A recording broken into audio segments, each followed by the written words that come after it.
Hello everyone. In this session, we are going to learn views in MySQL. In that, we are going to learn different operations like how to create view, drop view, update view, and different operation on the view. So what is view? A view is a virtual table that is derived from other existing table. It does not actually exist in the memory. It is made up of query on another table. A view can be used to restrict the user to certain rows and certain columns. Views does not exist as a stored table in the database. It takes a space for definition of the structure only. So it will not store any kind of data in the memory.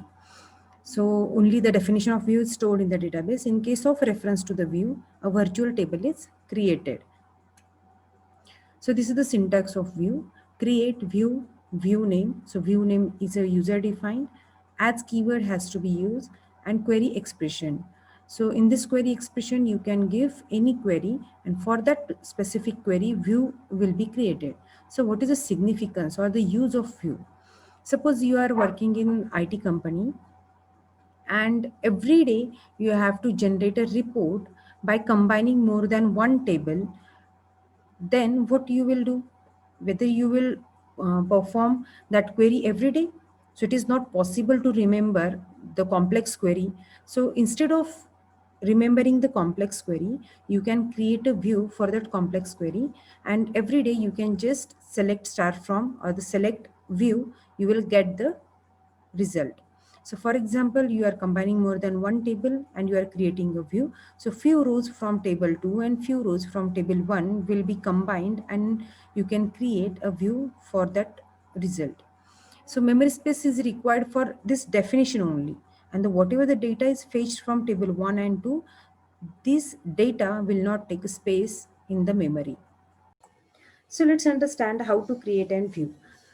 So for that you need one existing table. So EMP is our existing table, and on this table we are going to create and view. So our problem statement is these are the employee name and these are the manager numbers. So every time whenever you find out whenever you want to find out the manager name, every time you have to go for the this number and then you scan for the name, like 7902 is Ford, so you can say Ford is a manager of Smith. So I just want to display the employee name and the manager name, these two columns only. So I'm writing the query for that problem statement.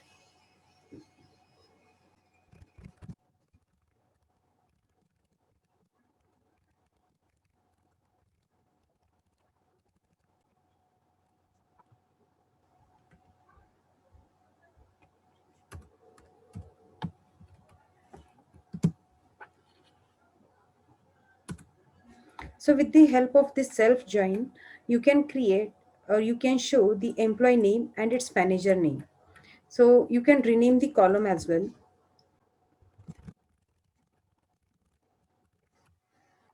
So here you can say these are the employees and these are the managers. Now, so I want to execute this query every day, or this query is not easy to remember. In these two cases, you can create and view for this query. So let's understand how to create and view for this query.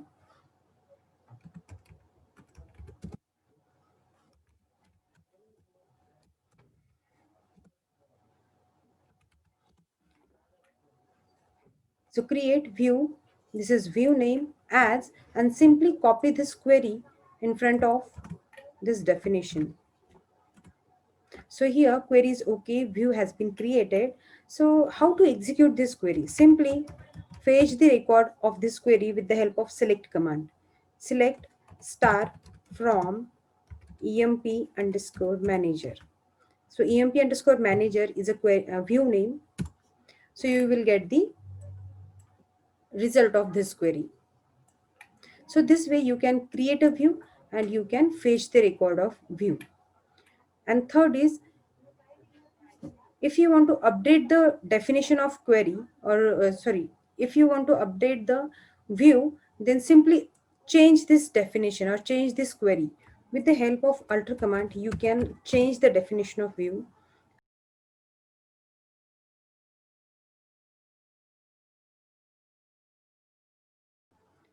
So this way, you have changed the definition of view.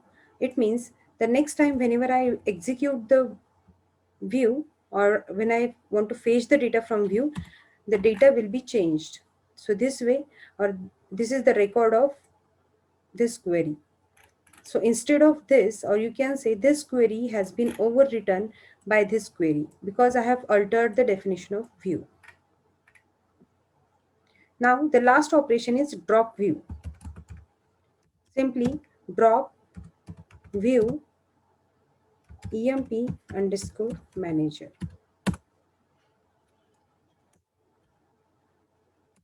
It will give that this view or this object doesn't exist because we have dropped it.